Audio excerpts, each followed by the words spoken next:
오늘 하나님께서 우리에게 주시는 말씀은 구약성경 시편 20편 5절로 6절 말씀과 신약성경 요한일서 2장 27절로 29절 말씀입니다.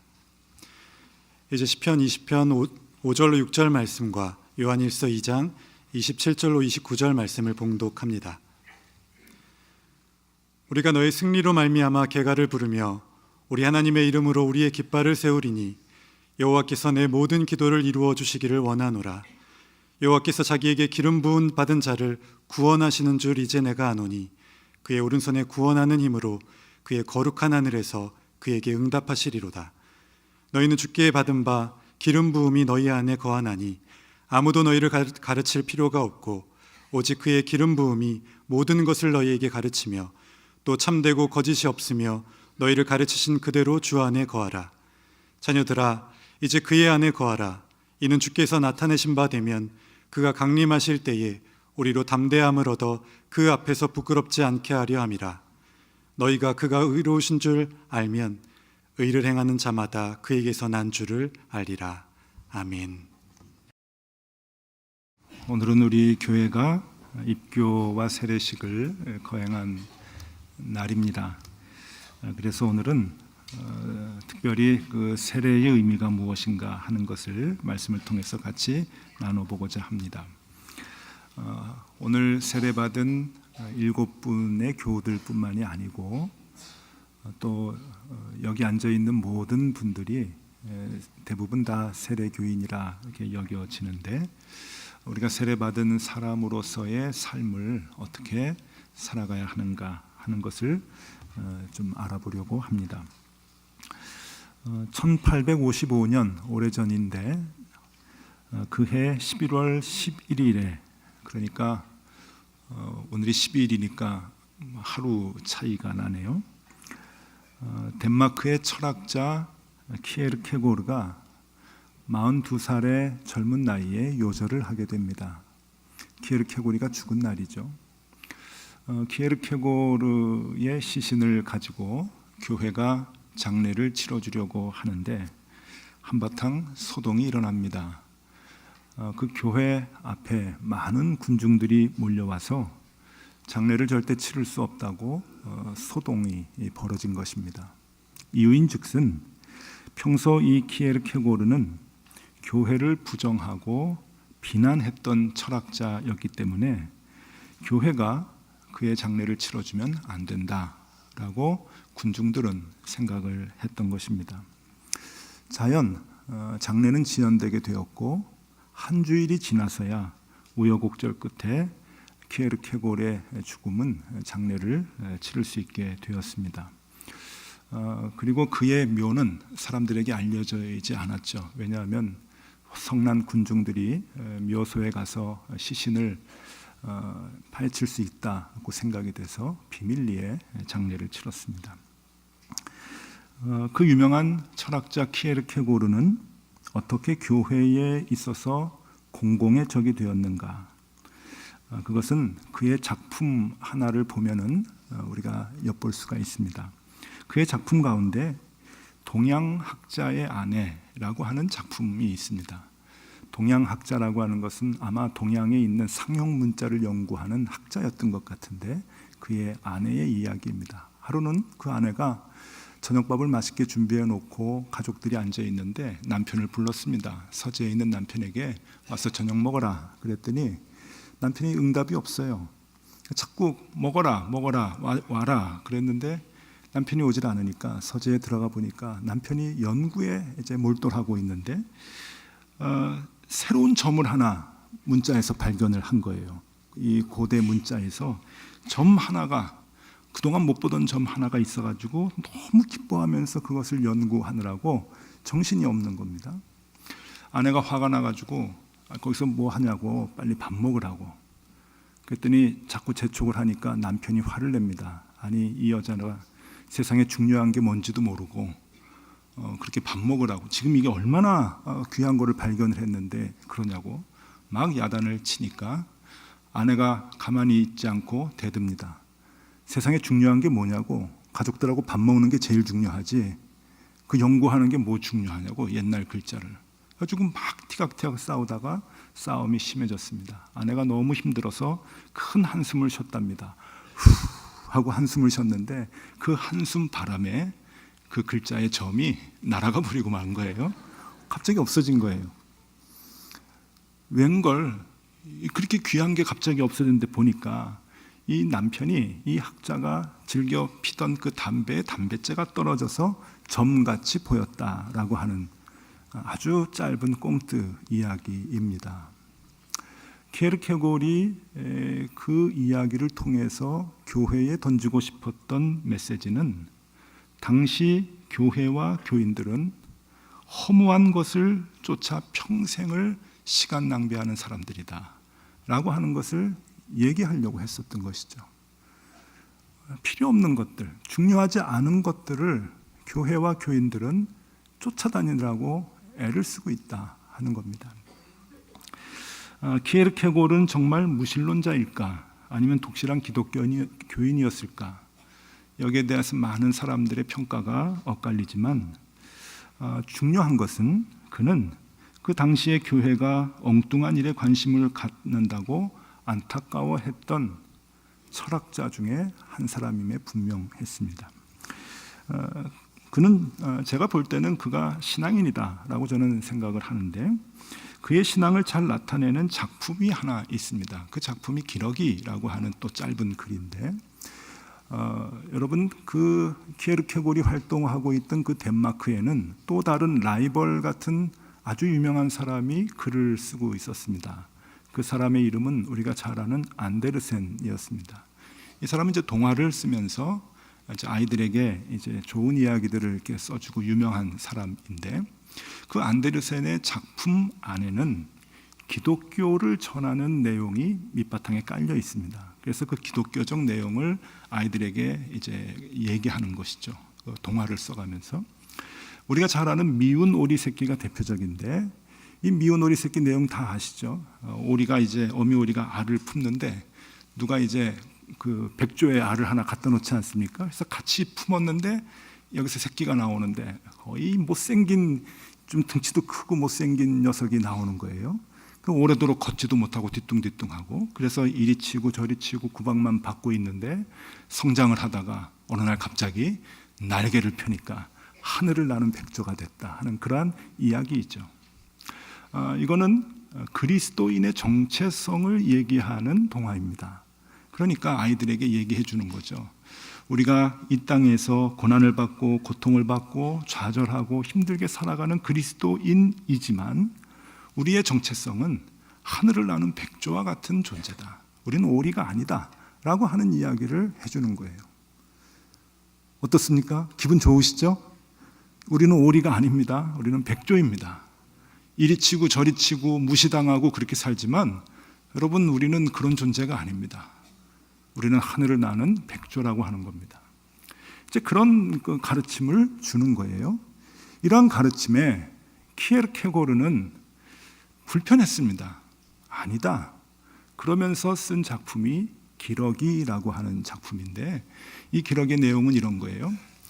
하늘을 나는 기러기가 쭉 이제 그 하늘을 날다가 땅을 보니까 자기하고 몸집도 비슷하고 생김새도 비슷한 거위들이 있는데 하늘을 날지 못하고 뒤뚱뒤뚱 하는 거예요. 날개짓은 막 해도 하늘은 날지 못하고 이렇게 걷는 것만 빠르게 걸을 뿐이지.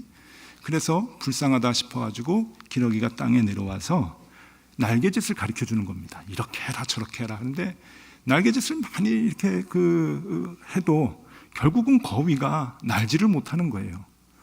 그래서 거위는 기러기로부터 이 나는 법을 배우다가 좌절하고 그리고 절망하고 나는 안 된다, 우리는 안 된다, 자꾸만 그렇게 얘기하는 거예요. 그러니까 이 기러기가 아니다, 조금 더 하자 하다가 그만 기러기도 자기 동료들을 놓치고 거기에서 거위들하고 사는 거예요. 그래서 살면서 계속 가르쳐 주다가 안 되니까 계속 그렇게 살다가 기러기도 나는 법을 잃어버리고 결국은 거위가 되었다 하는 이야기입니다. 동화같이 이렇게 쓴 거죠. 그러면서 키에르케고르이 교회를 향해서 얘기하는 거예요. 기독교인은, 교회는 백조가 아니라 기러기가 되어야 한다 하는 겁니다. 마음이 무거워지시죠? 자, 키에르케고르이 정말 무신론자였습니까? 아니죠. 예수 그리스도의 모습을 정확하게 이해했던 사람입니다. 그리고 교회가 오히려 그 소중한 예수 그리스도를 제껴놓고 사랑과 희생의 정신은 다 뒤로 감춘 채 백조가 되기 위해서 날아가려고만 하는 그 허황된 꿈을 갖고 살아가는 그 모습을 지적을 했던 것이죠. 그래서 키에르케고르는 이렇게 얘기합니다. 실존주의 철학자 아닙니까? 실존은 곧 실천에 의해 나타난다. 아주 유명한 말을 하죠. 우리가 그리스도인으로서의 실존이 있느냐? 그것은 하나님의 말씀을 실천하는 데에 나타나게 된다. 실천이 없으면 우리는 실존이 없다 하는 그런 내용이죠. 여러분, 오늘 우리는 세례식을 거행했습니다. 세례를 받으면 우리는 어떻게 될까요? 백조가 될까요? 기러기가 될까요? 오늘 그 질문입니다. 세례를 받으면 우리는 어떤 능력이 우리에게 나타날까요? 세례를 받는다라고 하는 것은 구약에 기름 부음 받는 것과 맥락이 이어집니다. 구약에서는 기름 부음 받았다 그렇게 표현을 하고 신약에 와서는 그것을 성령의 임재 그렇게 표현을 합니다. 구약이나 신약이나 기름 부음 받은 것은 그러니까 기름 부음을 받은 것 그리고 성령의 임재는 모두가 다 구별과 구분을 의미합니다. 하나님이 우리와 함께 하셔서 우리는 세상의 것과 구별된 존재다, 구분되어야 하는 존재다라고 하는 것을 얘기해 주는 거죠. 그걸 구별하기 위해서 기름 부음을 주는 거고 또 오늘날은 세례를 주는 건데, 그러면 이 성경에서 얘기하는 세상과의 구분의 기준은 무엇인가 하는 겁니다. 여러분, 우리가 세례를 받았습니다. 그리고 그 세례를 받았다고 하는 말의 의미는 구약에서부터 기름 부음 받았다라고 하는 것과 이제 맥이 이어지는데, 그럼 기름 부음 받은 자의 세상과의 다른 구분은 무엇입니까? 성경은 기름 부음이라고 하는 말에 깨닫고 안다라고 하는 단어를 항상 같이 붙여서 설명을 합니다. 신약 성경에서 기름 부음이라고 하는 단어가 3번 나오는데 그것이 다 요한일서에 나와요. 여러분, 요한일서 2장 27절 말씀입니다. 너희는 주께 받은 바 기름 부음이 너희 안에 거하나니 아무도 너희를 가르칠 필요가 없고 오직 그의 기름 부음이 모든 것을 너희에게 가르치며 또 참되고 거짓이 없으니 너희를 가르치신 그대로 주 안에 거하라. 그러니까 기름 부음을 성령의 임재로 얘기를 하고 있으면서 성령의 임재, 성령님이 우리에게 오시면 우리는 모든 것을 깨닫게 된다라고 하는 것을 얘기하고 있는 것이죠. 요한일서 2장 20절에 또 이렇게 표현을 합니다. 너희는 거룩하신 자에게서 기름 부음을 받고 모든 것을 아느니라.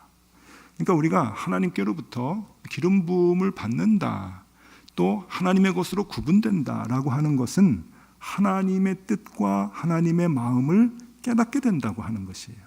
즉 성경에 기록되어 있는 하나님의 말씀을 우리가 알게 된다고 하는 거죠. 누가 가르쳐서 하는 것이 아니라 그 깊은 진리를 깨닫게 된다라고 하는 것입니다.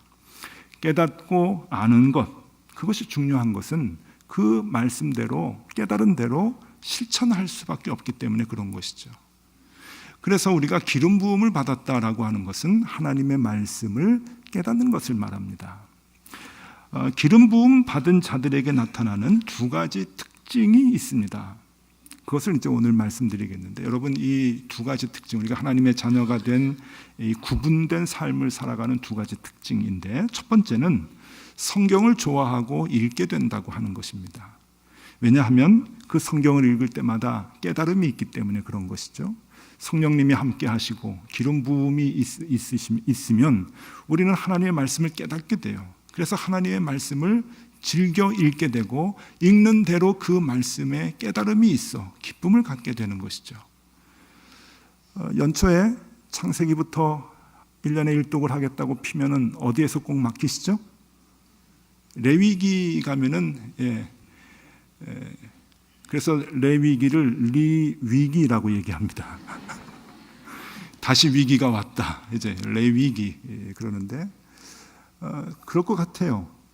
출애굽까지는 이야기라서 재미있는데 레위기부터는 어렵습니다. 근데 여러분, 우리 주님이 함께 하시고 기름 부음을 받게 되면은 그 말씀이 하나하나 더 달게 돼요. 레위기, 민수기, 신명기 어려운 것도 그 말씀이 해석이 되어지고 그것의 의미를 깨닫게 되면은 그 말씀이 달아요. 그리고 그 말씀을 접하게 되고 그 말씀을 의지해서 하루하루를 살게 됩니다. 그러니까 거꾸로 내가 기름 부음 받은 자냐, 겉으로 드러나는 세례 이것과 관계없이 내가 영적으로 하나님의 인정함을 받는 자녀가 된 기름 부음 받은 자냐라고 하는 것을 우리가 알아보려고 한다면, 자체적으로 진단하려고 한다면 내가 성경을 정말 사모하는지, 내가 성경을 정말 의지하는지, 성경을 읽으면서 삶의 문제를 풀으려고 애를 쓰는지, 거기에 인생의 답이 있다고 굳게 믿고 있는지, 그것을 보면 되는 것이에요. 그것이 아니라고 한다면 읽기 귀찮고 늘 잠 오기 전에 한번 보는 책 이 정도로만 생각한다면 아닙니다. 아직 기름 부음 받은 자의 모습이 아니라고 하는 것이죠. 기름 부음 받은 자는 성경을 사모하게 되고 읽게 되고 읽는 대로 깨닫게 된다 하는 거예요. 두 번째, 기름 부음 받은 자들에게 나타나는 특징 두 번째는 사랑하게 되는 것이죠. 이유는 성경의 모든 말씀이 사랑으로 귀결이 되기 때문에 그래요. 성경을 읽으면 그 성경 안에 기록한 대로 행하게 되죠. 근데 그 성경의 모든 귀결은 사랑입니다. 요즘 아이들이 하는 얘기가 기승전 무슨 단어 쓰지요. 중요한 것들. 성경의 모든 말은 기승전 사랑입니다. 구약도 사랑이고 신약도 사랑이에요. 그러니까 성경을 읽을 때마다 그것을 깨닫게 되는 거죠. 하나님께서 그것을 우리에게 깨닫게 해주시는 거예요. 고린도전서 2장 10절의 말씀입니다. 오직 하나님이 성령으로 이것을 우리에게 보이셨으니 성령은 모든 것 곧 하나님의 깊은 것까지도 통달하시느니라. 성경이 무엇을 위해서 쓰여졌는지, 우리에게 무엇을 하라고 하는지를 알려주는 거예요. 그래서 하나님의 자녀가 된 기름 부음 받은 자들은 사랑하게 되는 거죠. 왜? 모든 말씀의 결론이 사랑이기 때문에 그렇습니다. 요한일서 3장 15절 16절 말씀입니다. 그 형제를 미워하는 자마다 살인하는 자니 살인하는 자마다 영생이 그 속에 거하지 아니하는 것을 너희가 아는 바라. 그가 우리를 위하여 목숨을 버리셨으니 우리가 이로써 사랑을 알고 우리도 형제들을 위하여 목숨을 버리는 것이 마땅하니라. 사랑해야 합니다. 하나님의 자녀들은, 기름 부음 받은 자라고 여기는 사람들은 사랑해야 합니다. 그래서 옛날 초대교회 로마 시대에는 검투사들의 피 흘리는 싸움을 구경만 하더라도 그 사람에게 세례를 베풀지 않았습니다. 피를 보는 사람, 그것을 즐기는 사람에게 세례를 베풀지 않았어요. 무슨 의미입니까? 그만큼 마음속에 분노와 잔혹한 마음, 그것이 있다면 철저하게 내어버리고 온유한 마음으로 하나님의 말씀인 사랑을 실천하고자 하는 자들에게만 세례를 베풀고 하나님의 자녀로 받아들였다고 하는 의미입니다. 그러나 오늘 우리는 어떻습니까? 세례와 관계없이 마음의 분노가 여전히 있고 피를 보고자 하는 마음이 가득 차 있으며 선행과 악행이 구별되지 않는 삶을 매일매일 살아가고 있지 않습니까? 그러고서도 주일에 교회를 나와 주님께 적당한 참회로 용서를 구하며 예배를 드리는 것이 우리의 모습이 아닙니까? 기름 부음 받은 자들의 인생은 달라야 합니다. 구별되어야 합니다. 백조를 바라는 것이 아니라 기러기가 되어야 하는 거예요. 희생이 있어야 되고 사랑의 실천이 있어야 됩니다. 하나님의 말씀을 깨닫고 그 말씀 안에 거하고 그 말씀대로 사랑을 실천하며 사는 사람을 말합니다. 그렇게 살면 손해볼 것 같습니까? 아닙니다. 하나님은 그런 기름 부음 받은 자들을 끝까지 지키고 보호해 주신다 약속합니다. 시편 20편 6절의 말씀을 읽어드리고 오늘 설교를 맺겠습니다. 여호와께서 자기에게 기름 부음 받은 자를 구원하시는 줄 이제 내가 아노니 그의 오른손에 구원하는 힘으로 그의 거룩한 하늘에서 그에게 응답하시리로다. 아멘. 기름 부음 받은 자로서 구별된 삶을 사는 저와 여러분들이 되실 수 있기를 소망합니다. 기도하겠습니다. 하나님, 우리의 상한 마음을 고쳐주시옵소서. 사랑하라는 주님의 가르침은 다 잊어버리고 오늘도 분노의 마음을 품은 채 여전히 주님의 제자로 산다고 스스로 여기며 여기에 앉아있는 우리의 상한 마음을 고쳐주시옵소서. 사랑의 장애인으로 사는 우리의 삶을 주님 고쳐주시옵소서. 주님의 기름 부음 받은 자들로 부끄러움 없이 살아갈 수 있도록 우리를 인도하여 주시옵소서. 예수 그리스도 이름으로 기도드리옵나이다. 아멘.